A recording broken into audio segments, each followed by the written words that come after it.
అందరికీ నమస్తే. ఈ రోజుటి వీడియోలో 2 రకాల మంచి స్నాక్ ఐటెమ్ అయితే చూపిబోతున్నాను. పిల్లలు ఇంటికి రాగానే "ఏం చేసావు మమ్మీ" అంటూనే వస్తారు కదా! వాళ్ళ కోసం 15 నిమిషాల్లో 2 రకాల స్నాక్స్ అయితే ఈజీగా రెడీ చేసేవచ్చు. సో, మీరు వీడియోని స్కిప్ చేయకుండా చివరి వరకు చూసేయండి. దాంతో పాటు వంటగదిలో షెల్ఫ్‌లో ఉండే సామాన్లెప్పుడు నీట్‌గా, ఆర్గనైజ్‌గా ఉండాలంటే ఒక చిన్న టిప్ ఫాలో అవుతే సరిపోతుంది. ఆ టిప్ ఏంటన్నది కూడా మీతో షేర్ చేసుకుంటాను. వీడియోని స్కిప్ చేయకుండా చివరి వరకు చూసేయండి. నచ్చితే లైక్ చేయండి. మరవకుండా సబ్స్క్రైబ్ చేసుకుని పక్కనుండి బెల్ ఐకాన్ని ప్రెస్ చేసి పెట్టుకోండి. ముందుగా నా రొటీన్ లాగైతే స్టార్ట్ చేద్దాము. పిల్లల్ని స్కూల్లో వదిలేసి వచ్చిన తర్వాత వంట పని అయితే స్టార్ట్ అయిపోతుంది. మా ఇంట్లో బెండకాయకు వచ్చిన శోధన ఇంకెవ్వరింట్లో రాదేమో. బెండకాయ అంటే ఇద్దరికి మాత్రమే ఇష్టం. మా పెద్దోడికి చాలా ఇష్టం. బెండకాయ పులుసు పెట్టినా, ఫ్రై చేసినా చాలా ఇష్టంగా తింటాడు. కానీ మా ఆయనకి ఓన్లీ ఫ్రై మాత్రమే చేయాలి. అదే నాకనుకో ఎలా చేసినా తినేస్తాను. మా చిన్నోడికి అస్సలు బెండకాయే చేయకూడదు. ఇలాగుంటుందన్నమాట బెండకాయ చేసిన రోజు. ఎవరికేం చేసి పెట్టను, అలాగని బెండకాయ తినకుండా ఉండలేం కదా! సో, అందుకనేసి మా కోసం బెండకాయలు చేసుకుంటూ ఉంటాము. ఇక తినని వాళ్ళ కోసం ఏమన్నా చేసే కావాలి కదా! వాళ్ళని అలానే వదిలేయలేము. దానికనేసి ఇంకో సైడ్ ఏమో పుదీనా అన్నం అయితే చేస్తూ ఉన్నాను. పుదీనా, కొత్తిమీర, పెరుగు వేసి ఇలా పేస్ట్ చేశాను. ఎక్కువ మోతాదులో ఉందని చెప్పేసి ఇలా గ్లాసులలో నింపేసి ఇలా ఫ్రీజర్‌లో పెట్టేసాననమాట. ఇదొక 10 రోజుల పాటికి మనకి ఫ్రెష్‌గా ఉంటుంది. కావాల్సినప్పుడు తీసి వెంటనే యూజ్ చేసుకునే మాదిరి ఉంటుందనమాట. ఎందుకిలా చేశానంటే కొత్తిమీర తెచ్చినా, పుదీనా తెచ్చినా దాన్ని ఒలిచి పెట్టేంత సేపు గూడా ఫ్రిడ్జ్‌లో స్టోర్ ఉండడం లేదు. 2, 3 రోజులకే నల్లగా అయిపోవడం, A మగ్గిపోవడం few ఇలాగంతా moments జరుగుతుంది. later. అందుకోసమే నేను మొత్తం పేస్ట్ లాగా చేసేసి ఇలా ఫ్రీజర్‌లో ఉంచేసుకున్నాననమాట. ఇలా చేసుకోవడం వల్ల మనకి పాడవకుండా ఉంటుంది. అలాగే 10 రోజుల పాటు వాడుకోవచ్చు. దేనికైనా మనం పుదీనా, కొత్తిమీర ఎక్కడెక్కడ వాడాలనుకుంటామో ఆ ప్లేస్‌లలో ఇలా క్యూబ్స్ తీసి వేసుకోవచ్చనమాట. క్యూబ్స్‌లో వేరే ఇంగ్రీడియెంట్ ఉంది కాబట్టి టంబ్లర్‌లో నింపి పెట్టేసాను. చూసారు కదా! 5 నిమిషాల్లో వంట పని కూడా ఈజీగా అయిపోతుంది. ఒక పుదీనా అన్నం కోసమే కాదు, మనం బిర్యానీలలో పుదీనా, కొత్తిమీర వేయాలనుకున్నప్పుడు వేసుకోవచ్చు. లేకపోతే పానీపూరి చేసుకోవాలన్నా దాన్ని కలగపెట్టి యూజ్ చేసుకోవచ్చు.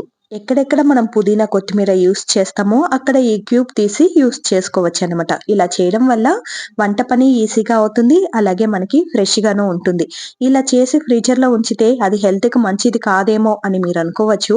కానీ ఎక్కువ రోజులు స్టోర్ ఉంచం కాబట్టి అదేం పాడవదు. వారానికి ఒకసారి ఇలా చేసి పెట్టుకోవడం వల్ల వర్కింగ్ వుమెన్స్‌కి అలాగే పొద్దున్నే లంచ్ బాక్స్ కట్టే మామ్స్‌కి చాలా ఈజీగా పనవుతుందనమాట. వారానికి ఒక్కరోజు ఇలాంటి చిన్న చిన్న పనులన్నీ చేసి పెట్టుకోవడం వల్ల. సో, ఈరోజైతే పిల్లల కోసం నేను పుదీనా అన్నం చేసి ఇచ్చి పంపించేశాను. ఇక బెండకాయ పులుసు చేసి అన్నం పెట్టేశాను. మధ్యాహ్నం లంచ్ అయితే రెడీ అయిపోయింది కదా! ఇవి రెడీ అయ్యి తినేసి వెళ్ళిన తర్వాత ఉంటుంది చూడు మనకి, మళ్ళీ పాత్రలు పడుతుంది. అవి కడిగేంత సేపు కష్టం తెలీదు. దాన్ని తీసి దాని దాని ప్లేస్‌లో పెట్టేటప్పుడు కష్టం తెలుస్తుంది.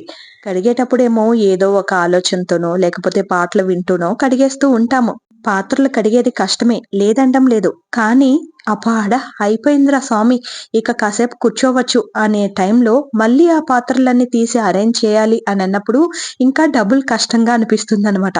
నాకైతే పాత్రలు కడిగేదానికన్నా దాన్ని తీసి తీసి దాని దాని ప్లేస్‌లో పెట్టేదే పెద్ద కష్టంగా అనిపిచ్చేస్తూ ఉంటుంది. మీకు అలానే అనిపిస్తుందా? లేకపోతే అది చాలా ఈజీ అయిన పనిగా అనిపిస్తుందా? కామెంట్‌లో తెలిపేయండి. ఇప్పుడు స్నాక్స్ అయితే చేద్దాము. ముందుగా అయితే బొరుగులు తీసుకొనొచ్చారబ్బా! బొరుగులు తీసుకొనొస్తే ఒకటేంటి ఆనియన్స్, టమాటో, కొత్తిమీర ఇవన్నీ కట్ చేసుకొని బొరుగులలో కలుపుకొని తింటే మజా టేస్ట్ బావుంటుంది కదా!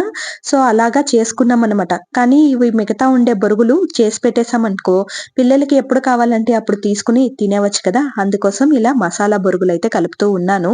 ఇవైతే 5 నిమిషాల్లో రెడీ అయిపోతుంది. 10 రోజుల పాటుకి మనకి స్టోర్ ఉంటుందనమాట. ఎయిర్ టైట్ కంటైనర్‌లో పెట్టుకుంటే, లేకపోతే ప్లాస్టిక్ కవర్‌లో స్టోర్ చేసుకుంటే. సో, అందుకనేసే చేసి పెట్టేస్తూ ఉన్నాను. కానీ ఇది 10 రోజులు వస్తుందని నాకు అస్సలు నమ్మకం లేదు. 1, 2 రోజులు వస్తుంది.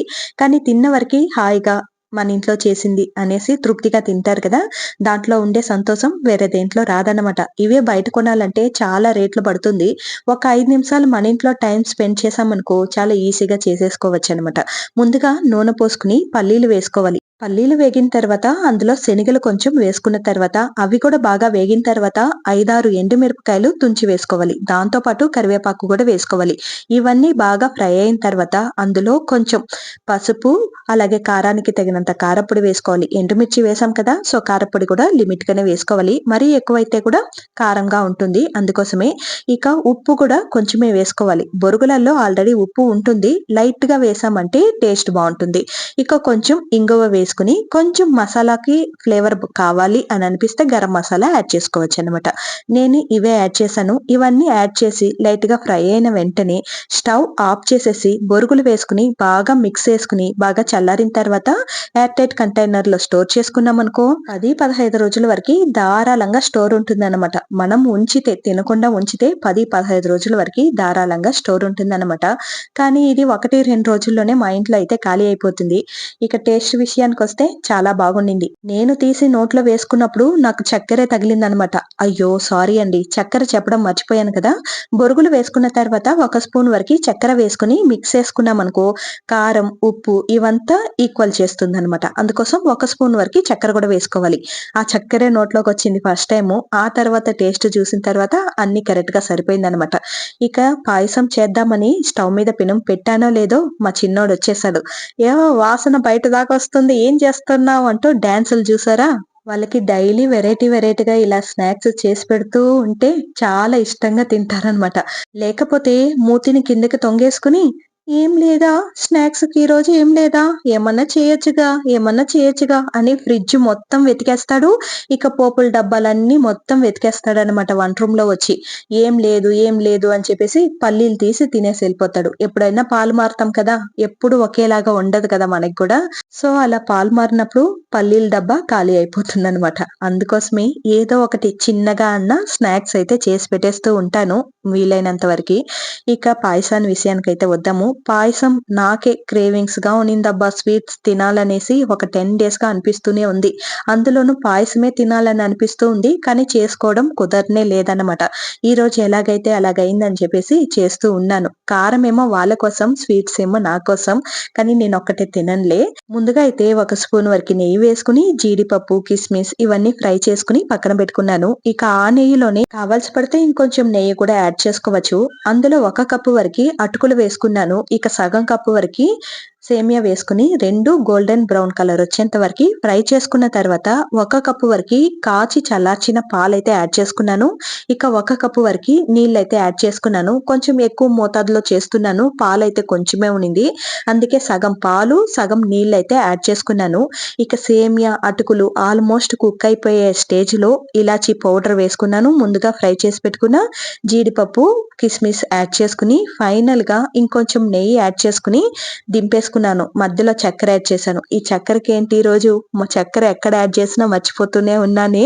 చక్కెర 1 కప్పు వరకే యాడ్ చేసుకున్నాననమాట. పాయసం అయితే రెడీ అయిపోయింది. వాసన డైరెక్ట్‌గా ముక్కలలోకి అలా పోతూ ఉందనమాట. నాకైతే స్వీట్స్ చాలా ఇష్టం. సో, స్వీట్ వాసన తగిలితేనే అలా లాలాజలం ఊరిపోతుంది. సో, ఈరోజు స్వీట్ అయితే రెడీ అయిపోయింది. కారము రెడీ అయిపోయింది కదా! మీకు కారం అంటే ఇష్టమా? లేకపోతే స్వీట్ ఇష్టమా? ఇది కూడా కామెంట్‌లో తెలిపేయండి. నాకైతే స్వీట్‌దా ఇష్టం. కారం పక్క నేను తిప్పి తిరిగి కూడా చూడను. ఎప్పుడైనా తినాలనిపిస్తే మాత్రం లైట్‌గా అలా తీసుకుంటాను. కాకపోతే స్వీటా ఎప్పుడిచ్చినా లాగించేస్తాననమాట. ఇక మా ఆయన టేస్ట్ విషయం చెప్పమంటే చక్కెర కొంచెం ఎక్కువైపోయింది. నిజమే, చక్కెర వేసేటప్పుడే అనుకున్నాను 3/4 కప్పు వరకు వేసుంటే సరిపోయుంటుంది అని. 1 కప్పు వరకు వేసేసరికి చక్కెర కాస్త ఎక్కువైపోయింది అని చెప్పేసి తింటూ ఉన్నామనమాట. ఇక మా చిన్నోడిని అడిగాను, "టేస్ట్ ఎలా ఉందో చెప్పరా" అని. "వేడి వేడిగా ఉంటే ఎలా చెప్పను మమ్మీ, కాస్త ఊపి ఊపి తిన్న తర్వాత చెప్తాను" అంటాడు. డైలాగులు చెప్పే దాంట్లో చిన్నోళ్ళకి మించినోళ్ళు ఇంకెవ్వరే ఉండరు. ఇంట్లో ఇద్దరు పిల్లకాయలే కదా ఉంటారు ఆల్మోస్ట్ ఇప్పుడందరికీ. దాంట్లో పెద్దోళ్ళెప్పుడు పాపం తన్నులు తింటూనే ఉంటారు. చిన్నోళ్ళెప్పుడు బాగా కంత్రి పనులు చేసుకొని తప్పించుకుంటూ ఉంటారు. ఇక్కడ మా పెద్దోడు మిస్సింగ్ అని చూస్తున్నారా? వాడు ట్యూషన్‌కి వెళ్ళాడు. మా చిన్నోడు కంత్రి పని చేసి ట్యూషన్ కూడా మానేశాడనమాట. ఇక అక్కడ కట్ చేస్తే నైట్ డిన్నర్‌కి సింపుల్‌గా టిఫిన్ ఏదన్నా చేసుకుంటే బావుంటుందని చెప్పేసి గోధుమ దోసలు చేసుకుందామని పిండైతే కలిపి పెట్టేసాను. ఇక దానికి కారంగా చట్నీ తింటే బావుంటుంది కదా! అందుకోసం పల్లీల కార చట్నీ అయితే చేసుకున్నాననమాట. దీని రెసిపీ నేను షార్ట్స్‌లో 2, 3 వీడియో పెట్టేసాను. అందుకోసమే ఇవాళ పెట్టలేదన్నమాట. సో చట్నీ అయితే రెడీ అయిపోయింది. ఇక దోసల విషయానికొస్తే దోసలు కూడా పోస్తూ ఉన్నాను. ఆల్రెడీ టైం అయిపోయింది. ఇవాళ ఎందుకో నాకు నైట్ డిన్నర్ చేయాలని అనిపించలేదు. చేద్దాంలే అని చెప్పేసి 7:30 దాకా కూర్చుండిపోయాను. మేము ఆల్మోస్ట్ 7:30 లోపే డిన్నర్ చేసేస్తాము. ఈరోజు 7:30 దాకా కూర్చుని 7:30కి వెళ్లి చేస్తూ ఉన్నాననమాట. ఒక టైం అయిపోయింది కదా! అంతకు పైన ఓపికైతే ఉండవు. సో, అందుకనేసి 2 సైడ్‌లు ఇటు పక్కన పాన్ పైన దోసలు పోస్తున్నాను. అటు పక్కన పెనం పైన దోసలు పోస్తున్నాను. ఏ మాటకి ఆ మాట పాన్‌లో పోసిన దోసలే చాలా బాగా వచ్చింది పెనం పైన కన్నా. ఇవి కొంచెం సాఫ్ట్‌గా ఉంటుంది కదా! గోధుమ దోసలు. ఇలా నాన్ స్టిక్ పైన కాలిస్తే మంచిగా వస్తుంది. బట్ నేను నాన్ స్టిక్ పాన్ యూజ్ చేయను కాబట్టి ఇవాళ చట్నీ చేశాను కదా! ఆ పాన్‌ని అలాగే యూజ్ చేసేద్దాము. కడిగే పనన్నా కొంచెం తగ్గుతుంది. ఇంకొక పెనం తీసుకోవడం కంటే అనేసి ఇలా పాన్‌లో పోసాను. మంచిగా వచ్చింది దోసలైతే. నాకు చాలా బాగా నచ్చింది పాన్‌లో పోయడమే. సో, అందుకనేసి పాన్‌లో ఒక సైడు, పెనం పైన ఒక సైడు దోసలు పోస్తూ ఉండగానే ఒక్కొక్కరికి ఆకలొచ్చేసింది. మేము బిన్న తినేస్తాం కదా! అంతవరకు ఉన్నిందే గొప్పన్నమాట. సో, ఒక్కొక్కరికి ఆకలొస్తూ ఉంటే ఇలా దోసలు కాలుస్తూ ఉంటే చట్నీ పోసుకొని రెడీగా ఉన్నారనమాట ప్లేట్లు పెట్టుకుని.